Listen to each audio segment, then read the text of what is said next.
And that was like the first time I actually felt, wow, this is an empowering place to be.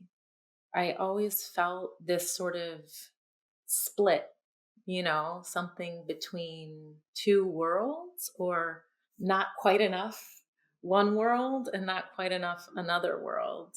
For a long time, that was very embarrassing for me. It felt like a deficiency. Like I didn't know my mother tongue. When I go to school, I would have like the weird lunch.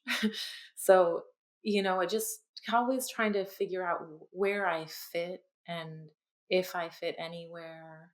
Come to find out that actually that's very common. And I think maybe many people out there might have had this experience of having one culture but growing up in another. Apparently, it's called a third culture kid. I found out about this term pretty recently, like only like a couple years ago. Children who spend their formative years in places that are not their parents' homeland.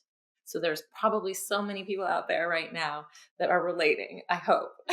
I listened to this podcast called Two Queer Arabs, and this amazing artist, Yasmin Nasser Diaz, talked about that actually not being a deficiency, that space, that liminal space between is actually a sort of an empowered space, that we are actually processing a certain kind of multiplicity. And that was like the first time I actually felt, wow, this is an empowering place to be. If anybody out there is feeling that way, just really dig into that. Maybe we know something about these places. Maybe that's our work to blend.